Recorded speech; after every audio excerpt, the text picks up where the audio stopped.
in 1981, Umberto Lenzi, continuing to take advantage of the cannibal boom, created possibly the most violent of all the films in the cycle, Cannibal Ferox.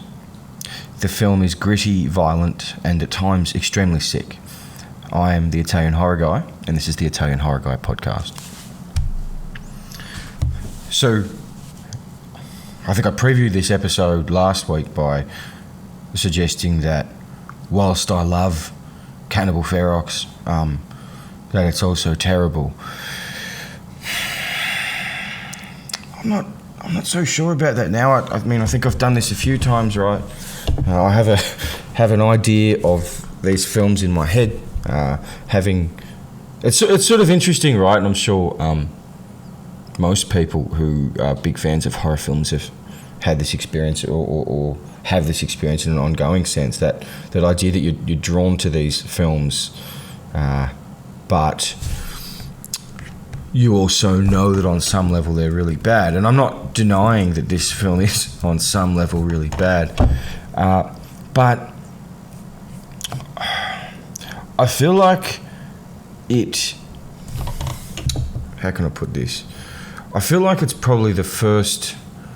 Not the first, but of the films in the Cannibal Filone that actually justifies the nonsense I wonder who the real cannibals are theme.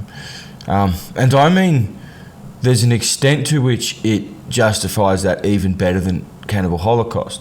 Now, it does so in a more clumsy and probably cheesy way, definitely cheesy way, but there's just something a little bit more justified about this film. Not than Cannibal Holocaust, or maybe justified cannibal films is a bit of an oxymoron, but I don't know.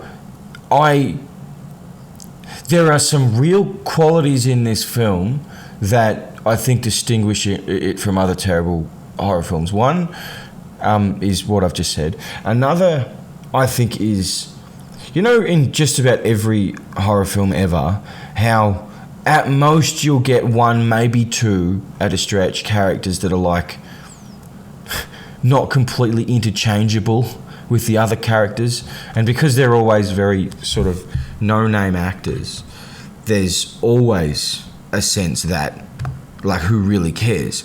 I didn't find this at all with this film, to be perfectly honest. I think the characters are all very defined and very distinguishable from each other, and I think by the end we actually care about them, and that is no mean feat in this type of film, because I mean there are so many cannibal and zombie films from the era that, like, let's say you get 60 minutes into the film and the third main character, shall we say, gets eaten, you're like, oh, whatever, I don't really care.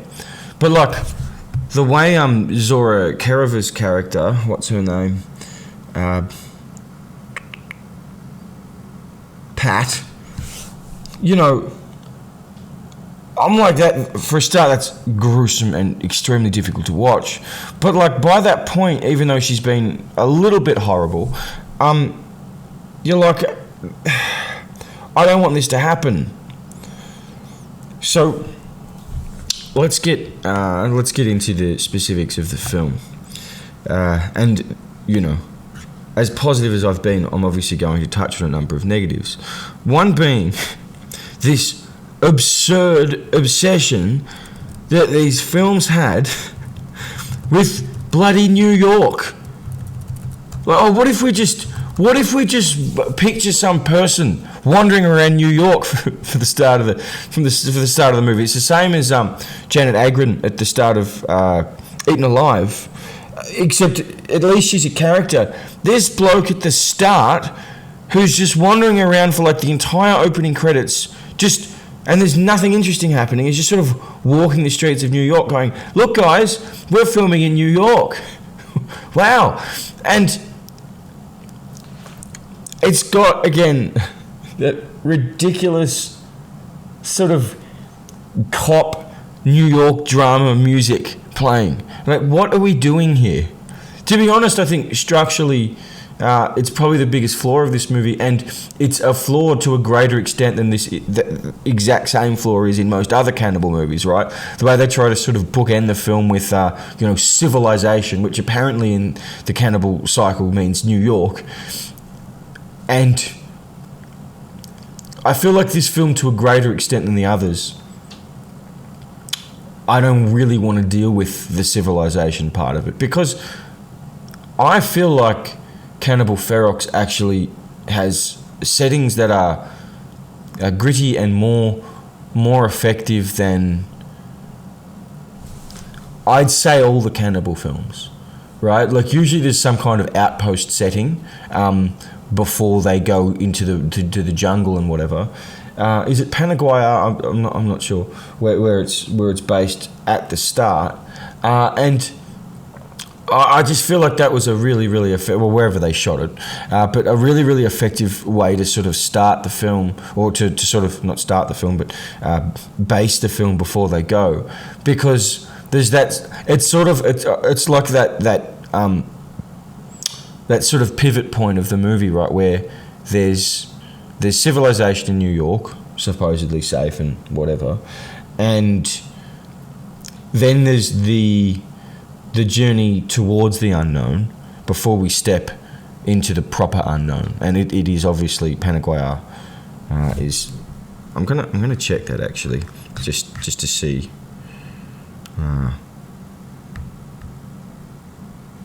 Well, whatever it is, it's just whatever it is.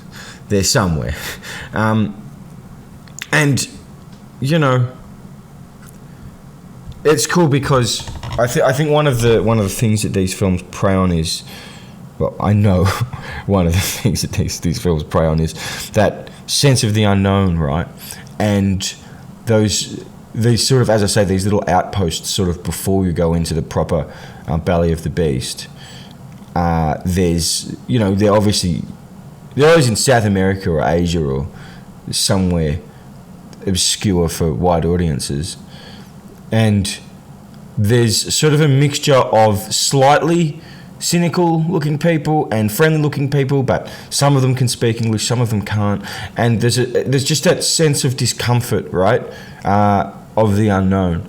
And then obviously that is a preview for the really, really proper unknown. But of course, the moralizing of these films is always, well, who are the real cannibals? And of course, the real cannibals are us, aren't we? The bloke at the start of the movie, as I say, he just wanders. He's just wandering all the streets of New York, and he goes back to, well, an apartment. It might be Mike's apartment. And then there's those two guys, Perry Perkinen's there, who's also in Cannibal Holocaust. He's there, and then there's that guy who absolutely just looks like a mobster, right? I think he's called John Bartrow or something, and he was in Don't Torture a Duckling and about 1,000 films, not 1,000, but literally I think hundreds, in these types of roles, right? And they shoot the guy, and he dies, and then that's the end of the start. I'm like, okay, cool. So, as I say, with the structural problems with the film, it's like, look, I'll give credit. I was very critical of at least the 81-minute cut of Eaten Alive that I was talking about last week. Like, just give yourself 10 or 15 extra minutes to build a little bit of context. This film works much more because of the time that it takes. But the cut, the scenes where we cut back to New York, and it's Perry Perkinen and John Bartra chasing that, I guess, John's girlfriend around. So can we just not, right? Like, does anyone care about that story? I guess on top of that, I'd say that a lot of the stuff that happens is too easy. I don't exactly get the impression that these jungles are the kind of places that white people just wander around in. The chances, and I might be wrong on this, and I apologise if I am, but the main cast or the main group of characters, I'm pretty sure aren't linked in any way at all to what's Giovanni Lombardo Radice's name in this? Mike. I'm pretty sure they don't know Mike at all, and I'm pretty sure that these tribes, these cannibals, never come across white people. So it seems very, very unbelievably convenient that they would just be stumbling through the same cannibal woods at the same time as someone else that's from New York, and none of them make anything of it. Like, I mean, to be fair, they've just watched people get eaten by cannibals and whatnot, but nonetheless, it is like an amazing coincidence, and the film does not dwell on that at all, which I find pretty funny, but, you know, good luck to it, I suppose. Now,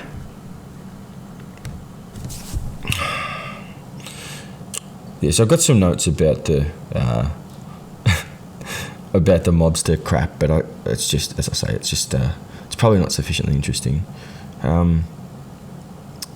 Robert Kerman's in this again. Now, I think I talked last week about the interview that I watched of Robert Kerman and how being in these movies probably didn't help his career. And I'm like, well, yeah. Robert, did you have to be in all of them? like, as in he said specifically Cannibal Holocaust didn't help. But, like, why did he just jump straight into 2 lengthy cannibal films as well? Especially this one, because he doesn't really have much of a role. Like, he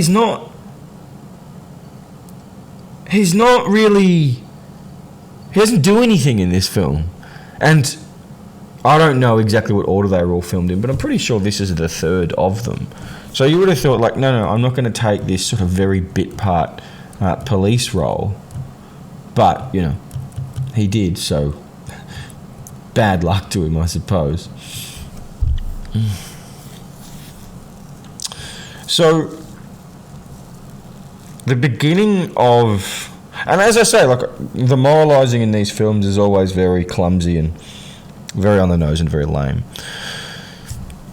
The film tries... In fact, I'm going to go so far as to say that the film does so much attempted moralising that I would almost argue it's the point of the film. Rather than let's make a cannibal film and let's put some moralising in there to pretend that we're, like, interesting. Now, I almost say that because I'm also aware that as good as some of Lenzi's films are, he was also a bit of a gun for hire hack who would just sort of take advantage of whatever was big at the time. Hence why he made some cannibal movies at this time, right? He didn't lead that charge, but he got in on the back end of it and said, yeah, I'll try to make some money out of that. So, fair enough. But I guess my point is, within the actual structures of the film, I mean, including the New York bullshit, he does create a sense that the whole film was actually revolving around the moralising rather than it sort of being an extra part of it. So, now, as I'll go on about, as we move through the podcast, to be really kind to the film, I can read it a particular way that I want to read it as, and that I'm almost certain it wasn't being depicted as deliberately, but I'm going to do that anyway. So, hang out for that, guys. So, the attitude of the whiteys starts, right? They're driving... I'm just going to call it Panaguaya. I think that's what it is. And, you know, Pat gets out of the car and says this place is a hole. And, you know, but the thing is, it is a bit of a hole, right? Like, it's it's not very developed, and there's these crappy roads, and it's like it feels like there's some buildings in a jungle, which is really what it is. So, you know, there's the white superiority complex coming through. And see, this is what these I wonder who the real cannibals are attitudes never seem to... What would you say? They never seem to properly justify that in these films, because the problem is when you spend 90 minutes watching these supposedly less bad than us people eating people, it's very, very hard to be like, oh, we're the real bad people, right? And again, while this film actually, I'm going to say, borderline justifies the actions of the cannibals, it's still pretty brutal what they do, so it's still pretty difficult to be... And also they punish people who aren't at fault, right? They do this sort of group identity thing. Well, all white people are bad but anyway, I digress. So there's that scene where like I think they're getting some details from some locals about how to get to wherever, and they're in, is it a police station? I don't know. They're in some place, and there's that absolutely sleazy bastard who really seems to like the look of Pat, like most of us do probably, and she says she needs a shower, and he's, oh, I've got a shower back at my house, and they don't make it very clear, but she goes back to his house and has a shower and then comes back. So that's all right. I guess.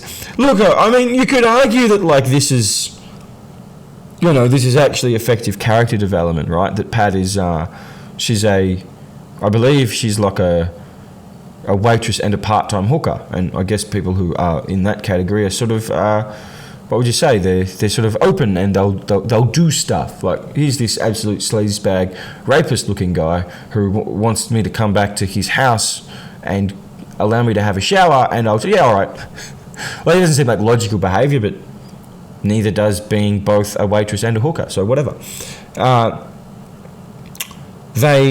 She tells him to try washing sometime, which is funny, but it also again. It shows her attitude, right? She'll happily take his shower, but she'll also mock him. So there's some more moralising. So now we get right into it. So it's quite funny, actually, that the crux of this movie is about a girl doing a PhD.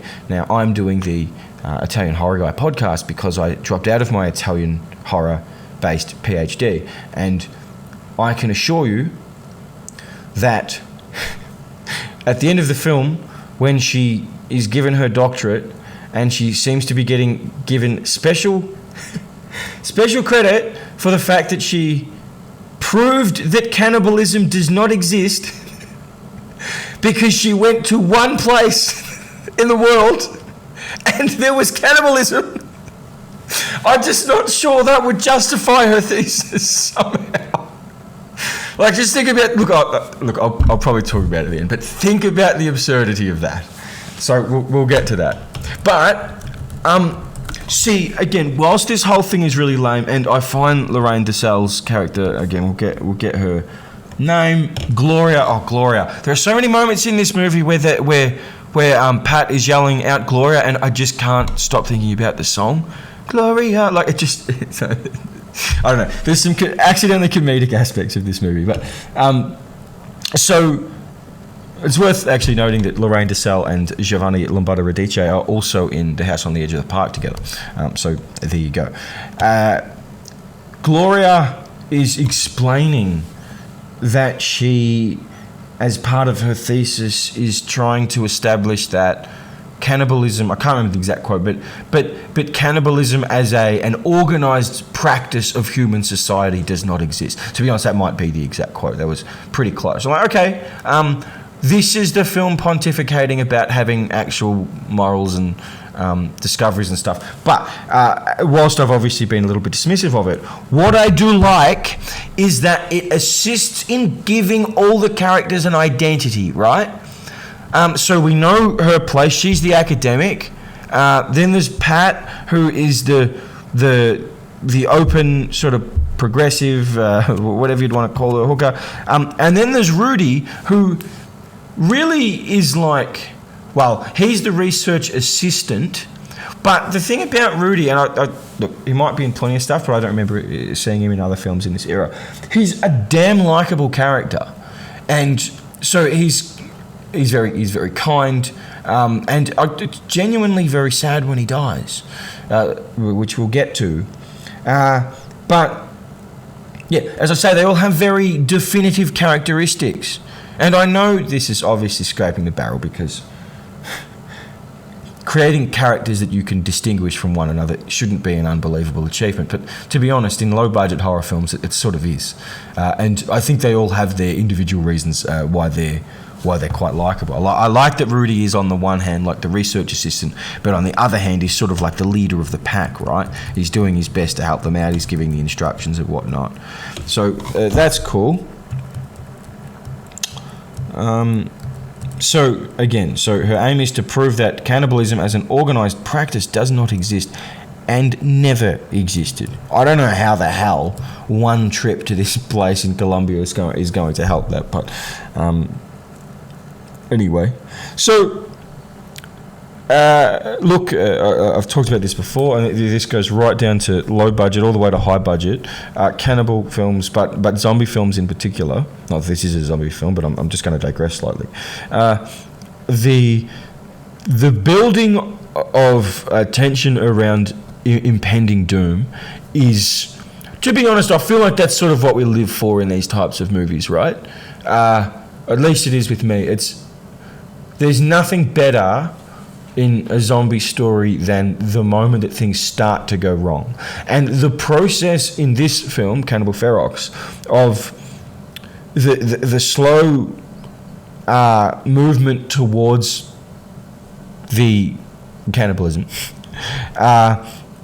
but the process of things becoming worse and worse is sort of excruciating, and I think it's great.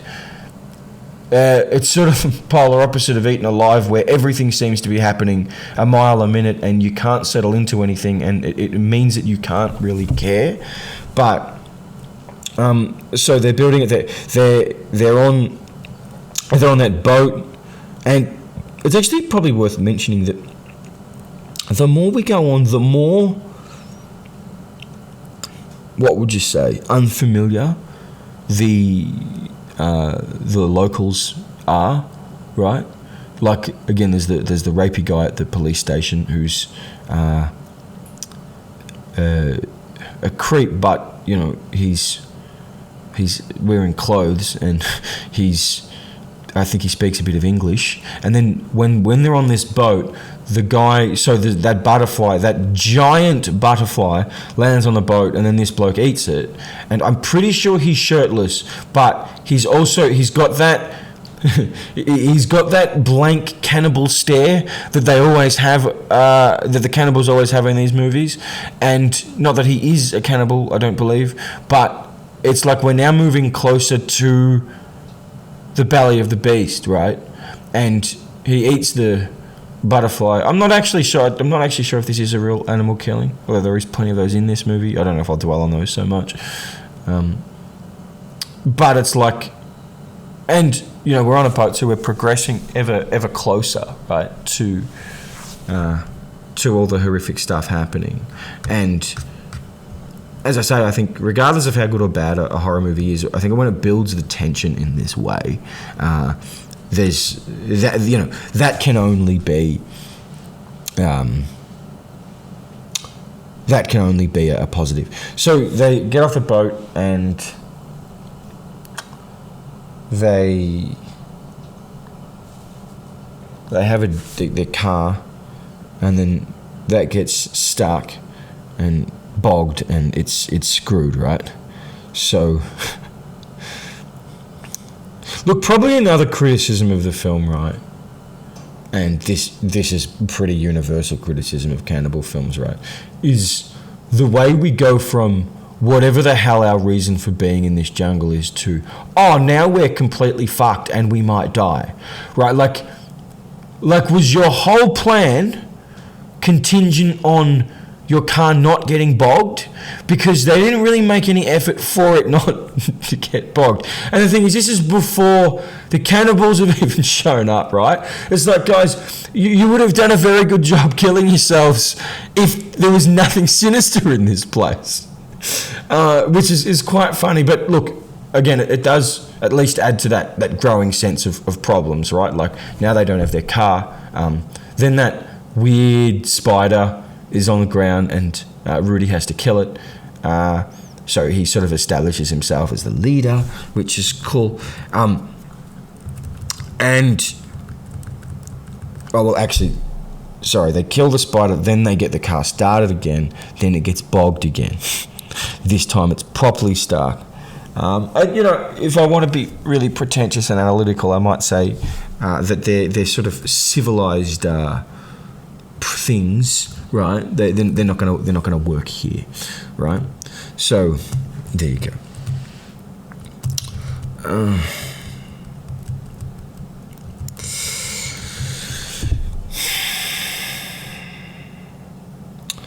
They eventually find a cannibal eating some, I think, witchetty grubs, some big, thick, fat witchetty grubs, and my God, I reckon this film might have the most effective eating sounds and gore sounds out of all the cannibal films. It's so sick. It's just absolutely fucking disgusting. And he just sits there, and then as they sort of wander off, this is when we get the first shots of presumably this guy's a cannibal as well, but of the actual tribe. They sort of pop up from behind the trees without the characters seeing them. But it's funny, right? Because they don't attack them, and this is the part of the film that is actually genuinely effective. Now, as I'll discuss with Radice's character, again, I've forgotten his bloody name again. Sorry, guys. It's Mike. Mike's character is just way too on the nose, but the stuff that comes around or comes with that, right, that he is, a piece of shit, and the cannibals are suspicious, worse than suspicious of the white characters in the film, is really effective, I think, because I'm not sure the cannibal films in general ever, whilst they're moralizing and stuff, I don't think they make much, if really any kind of an effort for us to sympathise with the cannibals. Well, I mean, look, when they burn down the village in Cannibal Holocaust, that's some powerful stuff. So look. I think when we generalise about the cannibal genre, it's probably best to leave Cannibal Holocaust in its own place. They keep wandering.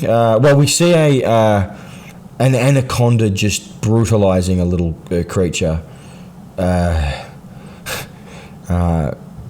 mean, again, this shit happens in the jungle, right? And our delicate little human sensibilities, and this is again the discussion around what right do they have to put this in a movie for art? And so yes, I agree, and it isn't art if you want to say that, that's fine. I agree with that up to a point, but I think it's that thing that we do when we're like, we don't like what we're seeing, so we point the finger somewhere to justify why we're in the right. I think I've said this on the Horror Film Science podcast with my brother. Get around that, guys. Before, where I was once watching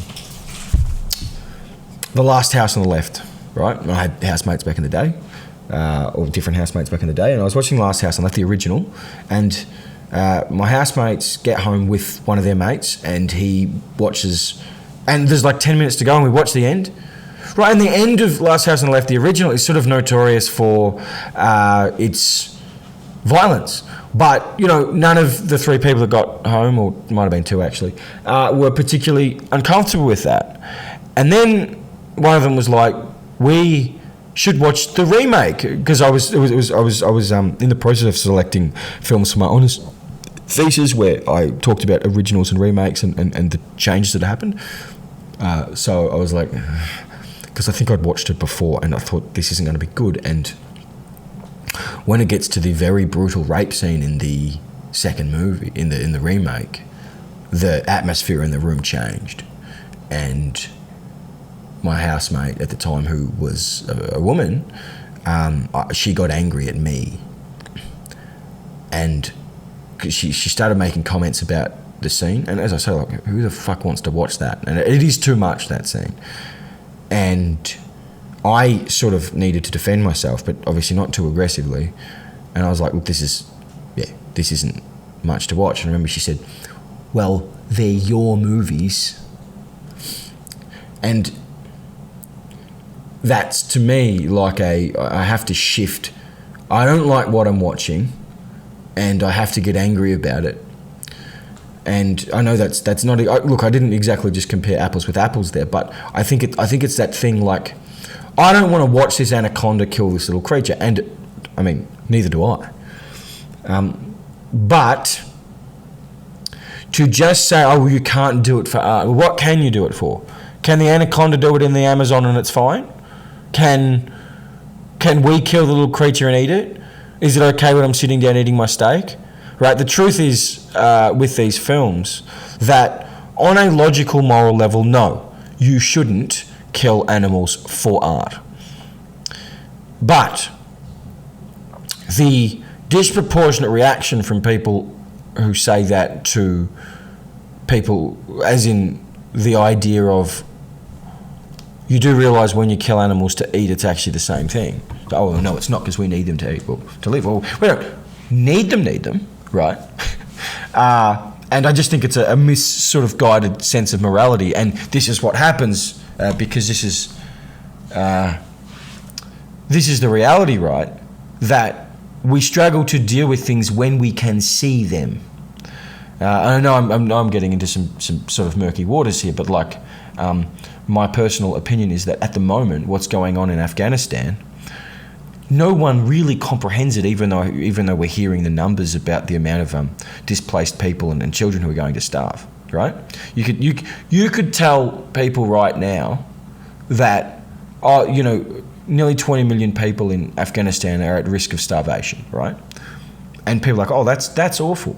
But if they saw a picture or a video of one person starving, suddenly it would be, well, we need to do something about this. So anyway, there's a bit of a rant, a digression, so I do apologise for that, but it's an idea that I'm quite passionate about, so which is probably quite obvious. So back to the movie. They come across two dead cannibals. Yeah, I think they're cannibals who've been impaled with one of the big stick.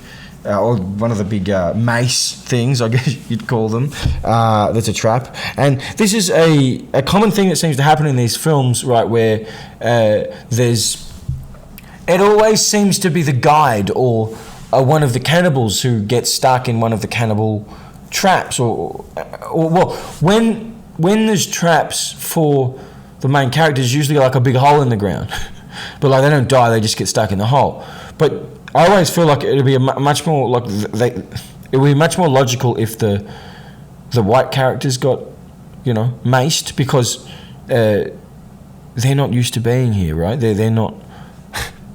This isn't their domain. So we meet Mike, and he sort of explains or lies about the process of him meeting the cannibals. Now, again, for the theme and the story that they were going for in this film, I understand, I appreciate, I like the presence of Mike in this film. As I said, it makes no attempt whatsoever to address the notion that you would be wandering through this place and you would just bump into another white person from New York, right? The odds of that are absurd. I think to make this part of the story more logical, they probably should have actually linked them directly, like that they're in Paraguay for the same reason that Mike is, and that they actually, at least one of the characters actually knows him. And again, I do apologise if I'm wrong and that they do know him, but I'm pretty sure that they don't.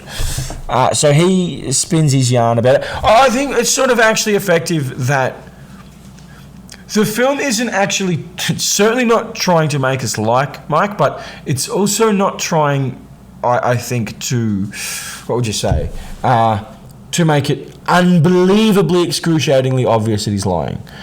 Like, it wants us to see him as a bit of a douchebag, I think. And also because we're watching a cannibal film, like we can buy that they treated him unreasonably, right? Because, they eat people, so they might treat people unreasonably from time to time. But it sort of lays the foundation right with the fact that he is such a jerk. So there you go.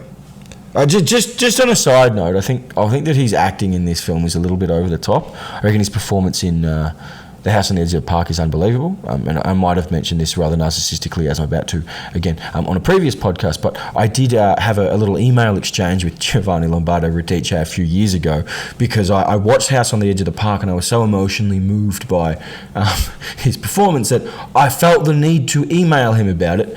And I asked him, and that was a Deodato film.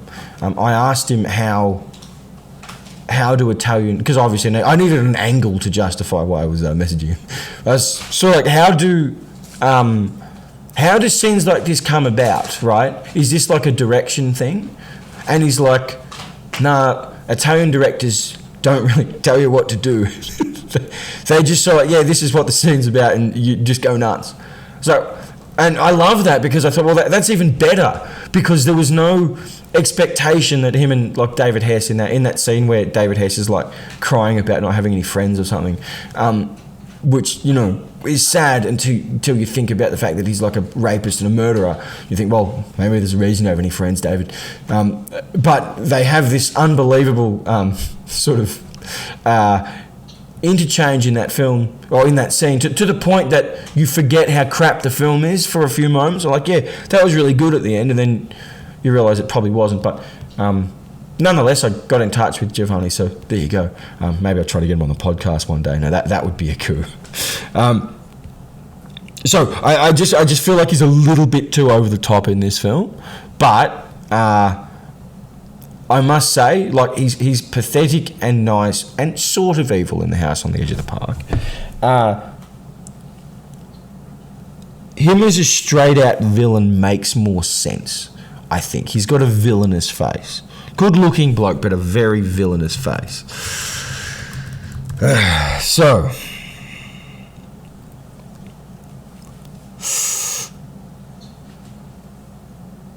we eventually come to the village, and this is the part of the film that's like that I love, because it's like this is quintessential, like what I was talking before about that impending doom, that calm before the storm, that sense that it's too late, right? We know it's too late when they get to the village.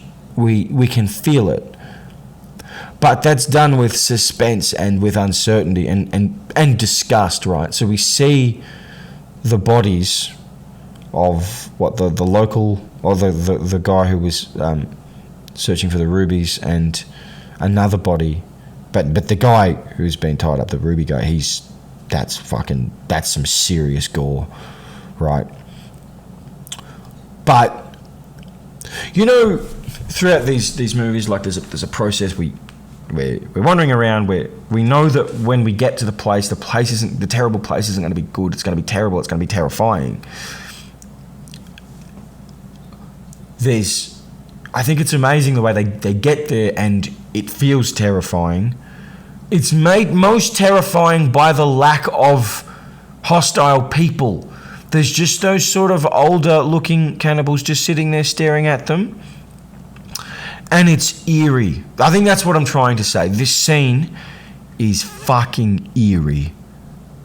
And it's interesting, right? Because when you put in such an extreme shot of like gore I think usually takes eerie out. I think it becomes something different. But the use of that body just adds context to the eeriness, I think. Right? And you know, the whole thing's off, I think, yeah. So, Rudy's carrying his machete around and the old cannibal's looking pretty terrified. And Gloria's stuck in a hole somewhere else.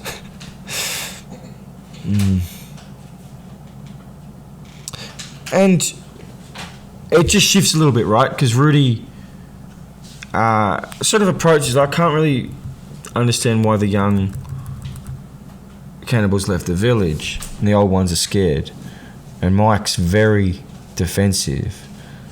Of course they're uptight about what happened. It's like, well, I like that. I like this process of the movie where it's like we're beginning to be suspicious of what Mike said.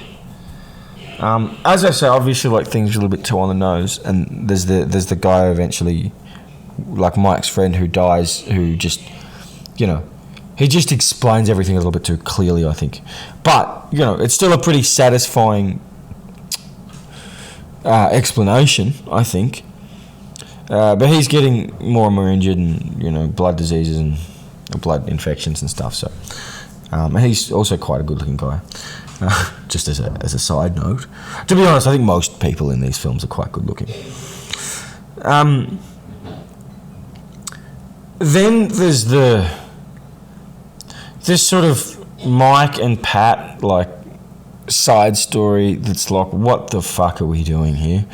There's that lengthy cliche line that Mike gives about, you know, finding freedom and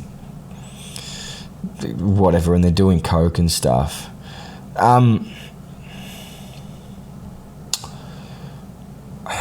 So look, the stuff when they're lying on the bed and they're naked, I think that's all a bunch of crap. I know there was a point where I found the attempted rape scene. I mean, obviously it's very offensive, but I sort of felt like it was a bit like gratuitous. And yeah, a lot of stuff in these films is gratuitous. Maybe the whole film is gratuitous, but I actually think, having watched it this time, that the whole sequence is really effective, right? Because I think there are moments in the film where Pat is sort of borderline presented as like really dislikable and borderline evil, and I feel like this whole sequence sort of shows that she's flawed, but that she's not terrible, right? So she, you know, Mike's, or how would you like to make an Indio girl? Which is so just sick, right? And she agrees, and then they find an Indio girl, but there's a guy with her, and Mike sort of, I think, attacks him because he tries to defend the girl. And see, the thing is, what I think I need to credit this film with is it's quite consistent on the way the cannibals are presented, and I think that's really important, because at least that way you can lean onto your moralizing with some kind of, whether it's right or wrong, you've at least justified your position, I think. And when Mike puts the knife up to, I think he puts it up to the neck of the girl, then Pat starts to panic, and she runs away, and Mike shoots her, not Pat, the Indio girl. And, you know, this whole sequence, like, obviously it's sad that she dies, but I think it's more about Pat. This whole sequence sort of shows a little bit of tragedy in Pat, right? That she's a troubled young woman. She doesn't sort of understand exactly what she's doing. Now, I want to be clear. When Mike says, "How would you like to make an Indio girl?" I think the insinuation to us and to Pat is quite clearly that they're going to rape her. So I'm not trying to suggest that Pat is like good necessarily, but it's sort of in line with her, you know, when they get to Panaguaya, saying how it's a dump and stuff, right? That she feels these people are lesser, and I think it's actually an overall effective depiction that when the reality hits her, right, like she looks close into the face of this girl and realizes she's a human being, that she realizes what they're going to do is evil, and she decides not to do it. So obviously that doesn't alleviate her of all responsibility, but it does sort of show, and I think it sort of uses Mike quite effectively as a reference point, or what would you say, the opposite, in order to depict some degree of goodness. So by this point we sort of realise that Mike's a bit of a psycho, if we didn't already. And then soon after we get this story where Mike's friend explains everything. They met a Portuguese guy who talked about emeralds, and then they found. Then they decided to go search for emeralds with him, and then they were going to rip him off and steal all his emeralds. And they search for a week, and they don't find anything. And he uses some of the locals, and they're the cannibals. And again, the story's probably a little bit too on the nose. I do think the music's really good. You know, it's sort of fluty while it's all happening. It gives a real sense of a real flashback. And also, I think as much as Mike is over the top, I think this flashback scene sort of justifies, like, okay, this is specifically what we're dealing with. It's like this coked up, aggressive, angry man, and you know, the way he treats them, right? Like he like castrates one of them. In fact, he castrates the Portuguese guy, I think I'm right. And he's very, very violent, and they don't sort of do anything, right? So, look, of all the cannibal films that I can think of off the top of my head, they do well, I wonder who the real cannibals are, and the cannibals are violent, but it's a response to us, right? This is the only one, or at least the one that's most effective at doing this and actually justifying that it makes perfect sense, because the flashback scene actually shows them as quite peaceful, and that it actually makes sequential and logical sense. Like Mike comes in and see, the flashback's also good because it's sort of, I don't know, I think the way he snorts the coke and then goes and attacks the guy, or the first guy, I don't think it's the Portuguese guy at first, is like, we really have to push the level of evil that Mike is. And I think they do it well. Again, because Radicchio's got such a face, right? He's got such an evil face. I honestly think the casting in this movie was really good. Now, there's a good chance that it was just, do you have a friend who's also an actor and they can be in the movie type stuff? But nonetheless, I think it comes together pretty well.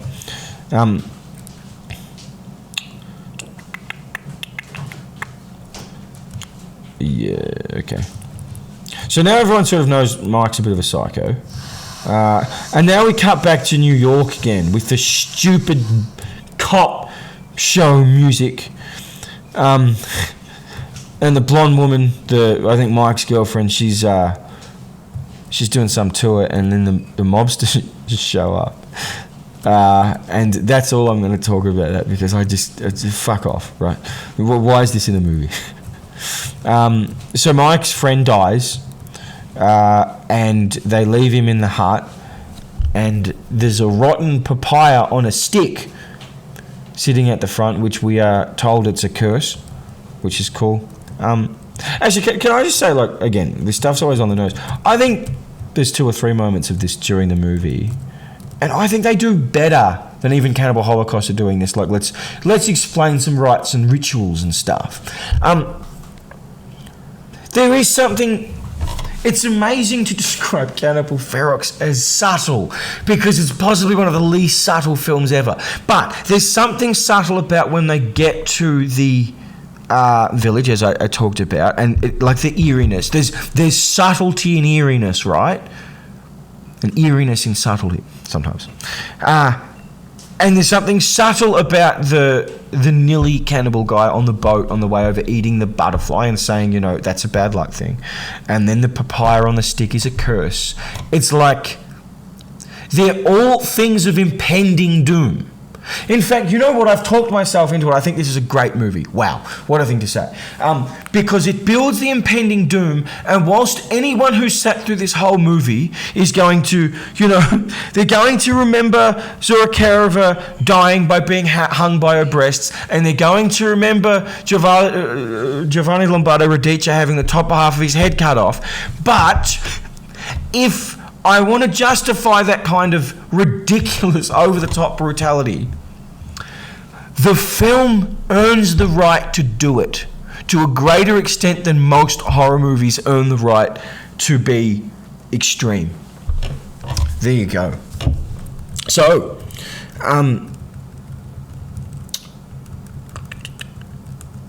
what happens now? That's right, yeah. The friend dies, and then the cannibals open him up and eat him. And as is pretty much always exclusively the case when this happens in cannibal movies, it's not very pleasant to watch. So they cut into him, they open him up, they pull out his organs, and they sort of just eat them. And as is the case with this particular movie, they do the gore very well, and there's Rudy and Lorraine DeSalle, what's her again? Gloria. There's Rudy and Gloria sort of hiding next to a hut watching it happen. And there's that moment like they sort of do that, and then one of the cannibals just sort of walks off, and he's just like carrying some intestines very casually in his hand. It's like, this is fucked. Right. And again, like, no matter how much, and again, as I've said many times already in this podcast, the film earns the right, and it sort of explains, I think, quite effectively why these guys are so... why they treat the white people the way they do. Something about a person carrying freshly removed intestines that they're just partially eaten makes it hard to remain sympathetic, right? No matter the justification. And so they... Then there's Mike running away with, I think, Pat, and the cannibals catch him, and then they castrate him, and that's hard to watch, man. That's really effectively shot. I mean, yeah, there's probably not much more that needs to be said about that, to be honest. So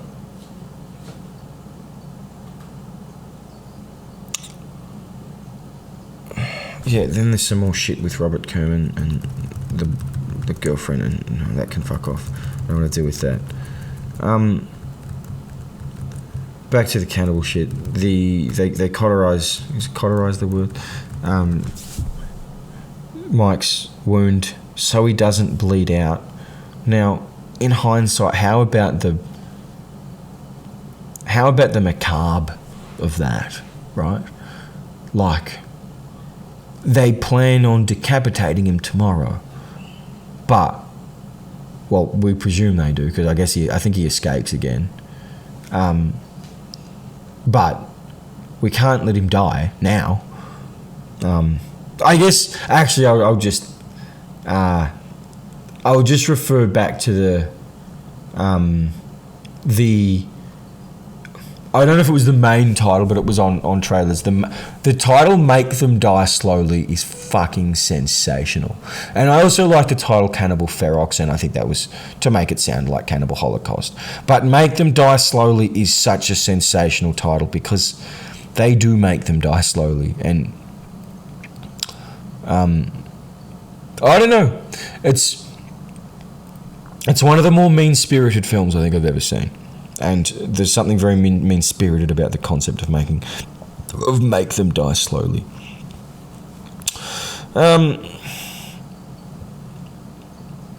So then they all get rowed somewhere, and Rudy tells Gloria to make a big scene when they get to shore, so he's going to run off. And I think even in a symbolic sense, this scene's really cool because she does her thing and then Rudy runs off and then he goes and hides. But it shows like you're up against everything here, white people, right? You can't just hide in a stream because piranhas are going to eat your leg, right? So he ends up getting done in by the piranhas, and I assume he's not going to escape, even if that doesn't happen. But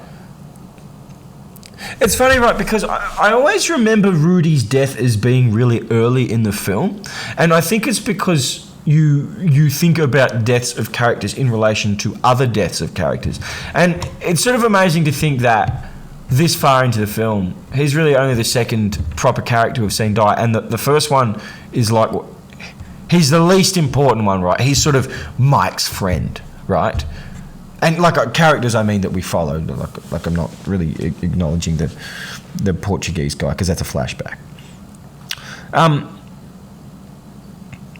I've always found Rudy's death genuinely upsetting, because the whole scene like breaks him down. Like he's been the leader of the pack of the three. He's sort of realised Mike's a douchebag, and they have a fight, like a punch up that I didn't mention. And he comes up with this plan, and then he nearly escaped. Well, he doesn't really, but just the piranhas are like, oh fuck yeah, there's a human leg, let's eat it. And again, the sound effects, oh my god. But it's too much, and he comes out. It's the way he screams for help, and there's never been a moment in this film where Rudy has been like that, like help me, and they all just stand there staring at him. And then they just load up the python, the python dart or the anaconda dart, whatever it is, and they just shoot him. Done. And it's funny because in a film that lacks subtlety, there's something very, very upsetting about the subtleness of Rudy's death, and it's really sad. So goodbye, Rudy. You did well, but that's the end of you.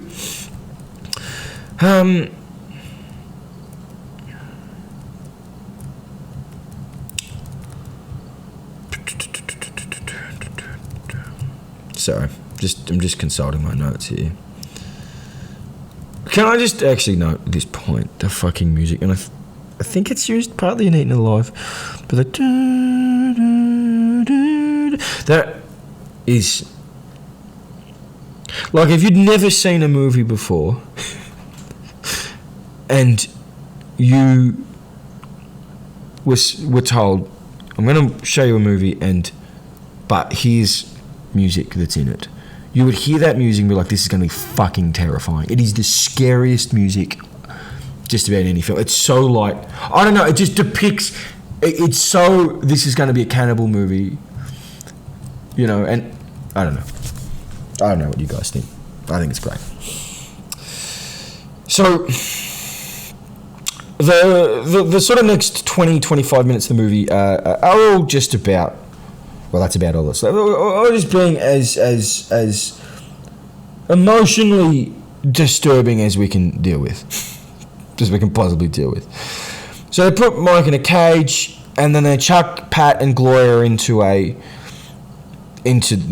underground cave thing, and like it's like there's just no fucking way of climbing out of that. I don't know how they built it actually. Now that I think about it, like that's got to be years of work.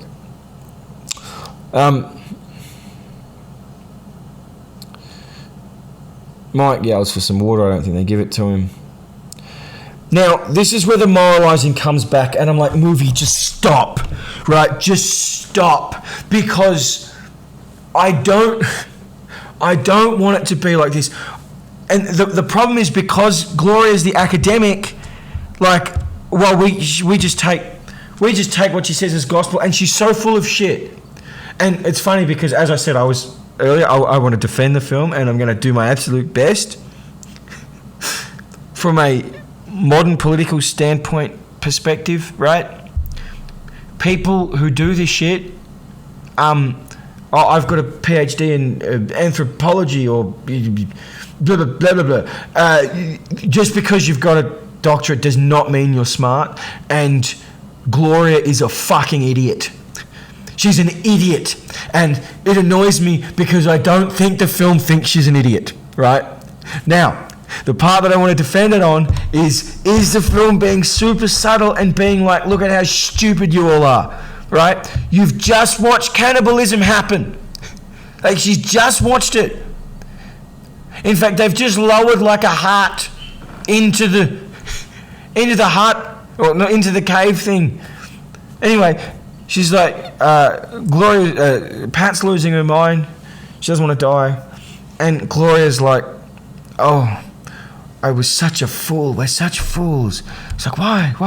It's like, because she's all, us and our superior society, violence breeds violence. I'm like, okay, all right. Shut up, Gloria. Shut the fuck up. Because, for a start, even if you're correct on this one occasion, and again, this goes back to her doctorate at the end of the film, the world is really big, Gloria, and you've stumbled across a tiny pocket in one particular little forest in South America, witnessed cannibalism, and concluded as a result that cannibalism doesn't exist and never existed. The only person on the planet who could think that is someone doing a PhD. There you go. And again, if I was really, really trying to defend the film, I would say that they're actually mocking credentialism, but I don't think they are. I think the film is trying to do, I wonder who the real cannibals are, and the thing is, it's just they're going too far. They're just trying to achieve too much, I think, because the thing is, the film completely successfully justifies, given we know that, this is a primitive culture and society and whatever, completely justifies, that the cannibals within the film didn't start as hostile to the white people, but become it. It completely justifies that. It doesn't need to then take the leap and say, therefore, cannibalism never existed, and Gloria deserves her doctorate. It doesn't need to do that. And I really wish it didn't. But, maybe I'll return to this.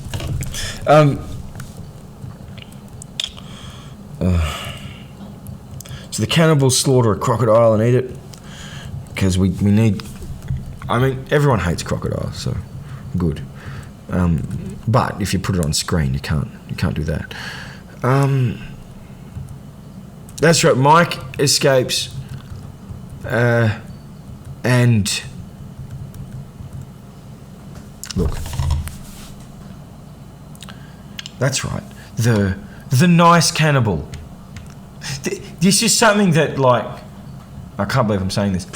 I feel like Cannibal Ferox should have had a bit more integrity than to do.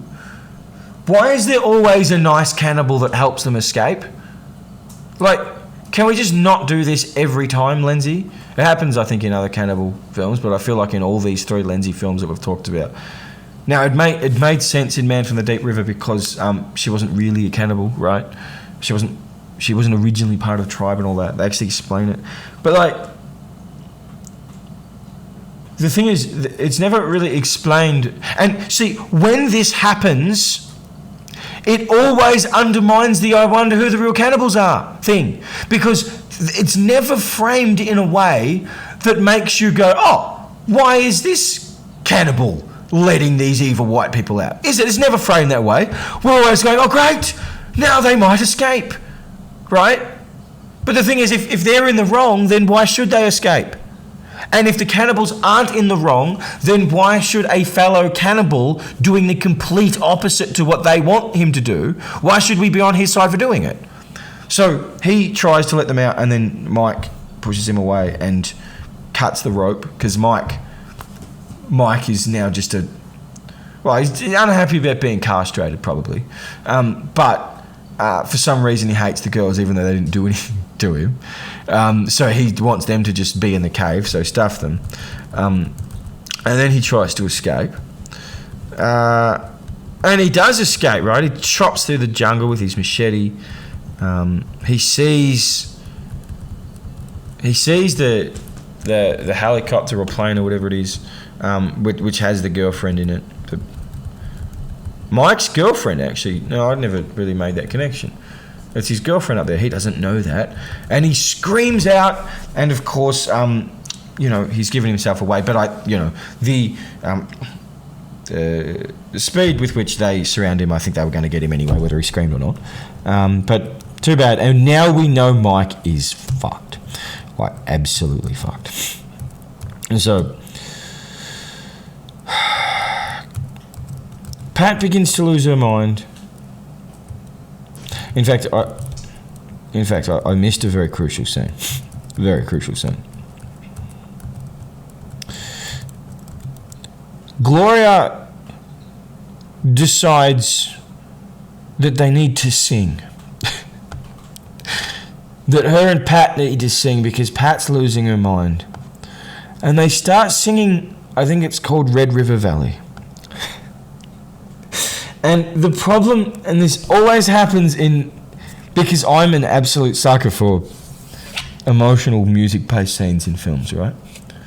As you will have noted on my Don't Torture Duckling, a podcast.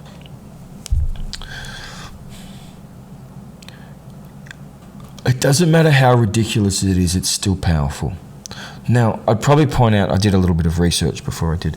Now, I think Red River Valley is like a very old folk song. Like, there's been like thousands of versions of it. I think it goes back to 1870s. And I'm assuming they used it because like there's probably no patent on it, so they could use it. But there is something genuinely powerful about them singing it and then it cutting to the shots of the blank cannibals' faces, or the blank looks on the faces of the cannibals as they're listening to it. And there's also something so extraordinarily sad about, let's sing this to show them that they can't break our spirit, even though they know they're going to die. Even though Gloria doesn't die. But to think that Pat sings this and then what happens to her the next morning, like, that's fucked. So, cutting back, so they've got Mike, they bring him back.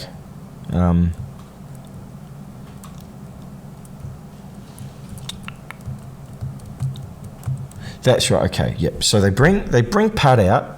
They take her top off. In fact, I'll just make a quick note that the girlfriend and the pilot, they land, and one of the cannibals makes up that their canoe capsized and they were eaten by crocodiles, which is sort of funny. Also, I'm pretty sure that cannibal's also in Cannibal Holocaust. I don't know if this is like a regular cannibal or is an actual actor, but I was always under the impression that I don't know if they're actual cannibals, but like they are local sort of tribes people. But anyway, so he's in it. Maybe he's an actor. So they hook Pat up by the breasts with hooks. Now, see, this is when the true Umberto Lenzi comes out, right? Because they do good stuff with justifying like curses and going into the background of the tribe's rituals and stuff. There's no way of seeing this scene other than what's the most horrifying image that we can show, and it's pretty fucking horrifying. Like, but as in, there's no explanation of it. This is something that this tribe does. I guess you could say, well, they've explained enough, so we can just sort of take it as that would happen. And it's really hard to watch. You know, Pat's there. She's like, you can see her consciousness sort of. You can see her dying, right? And poor Gloria's over going, please let her die soon.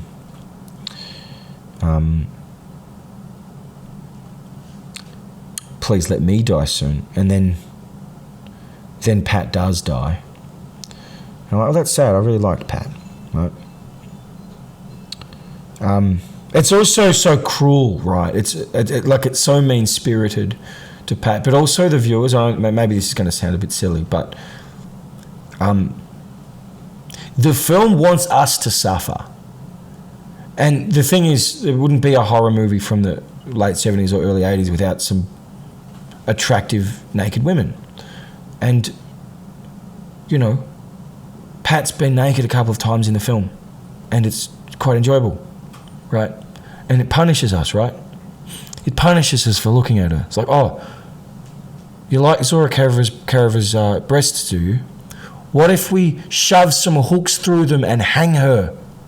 Will you still enjoy it then? Like, just think about how mean-spirited that is. I don't know if that's what went through the filmmakers' minds, but that's what I feel when it's happening. So Pat dies, and then Mike dies. They put him in this little contraption. They put it's a wooden sort of thing. They put a little bar below his neck, and there's a little hole for his head. And, you know, this seems like it's sort of... In fact, now that I come to think of it, this is what they actually do to that monkey in Man from the Deep River. It's the same thing. But I'm pretty sure they actually do it. Fuck. Jeez. Umberto Lenzi was a bit of a prick, wasn't he? Anyway, they decapitate Mike, and then they just sort of grab some brains and eat them. Again, there's some... I mean, this whole... Like, just think about it. We've just watched what happened to Pat, and then we see this happen to Mike, and it's like, this is fucking... Again, the film earns the right. Well, I don't know if you have the right to do this, but as far as it can earn the right.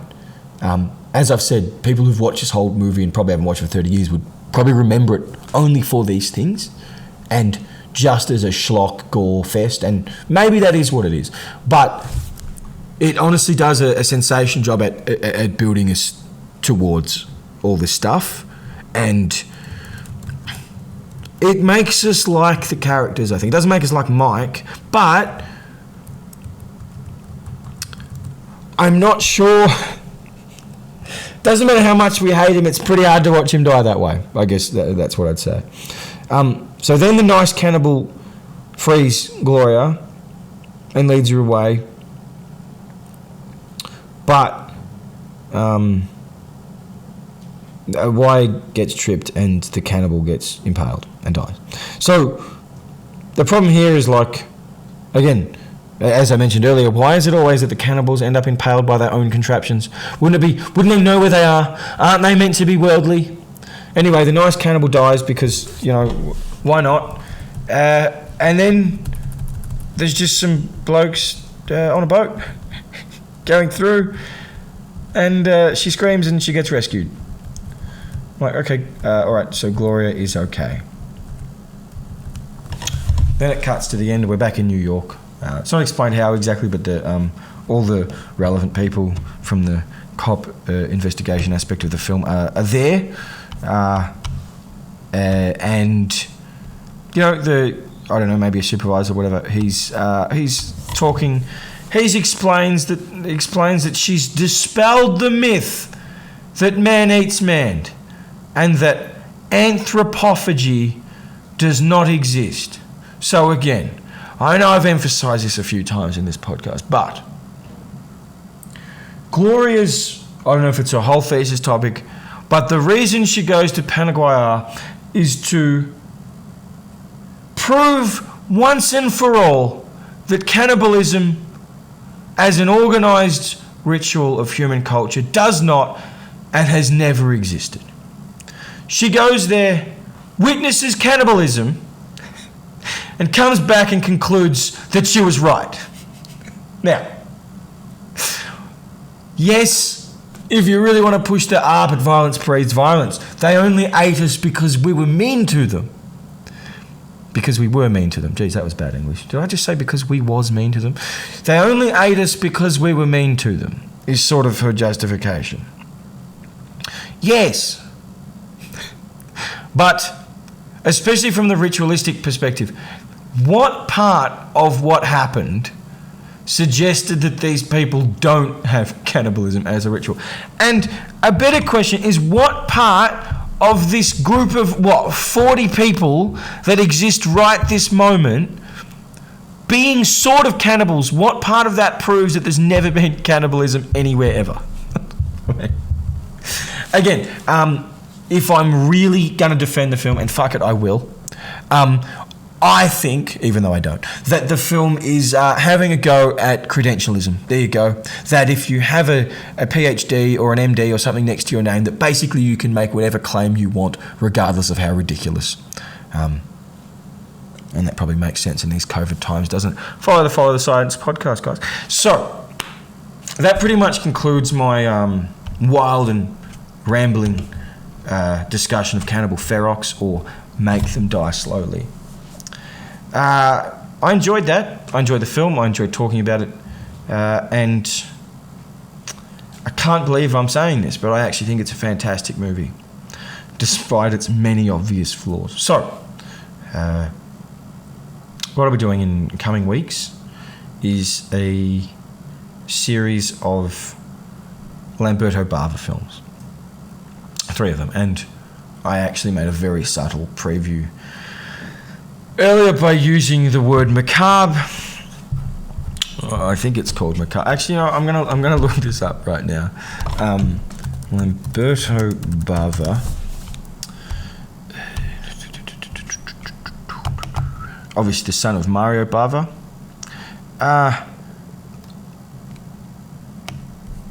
Yes, he directed a film called Macabre, which is fucking sensational. And he's obviously more famous for Demons. So what I think I'm going to do is next week I'll talk about Macabre, which,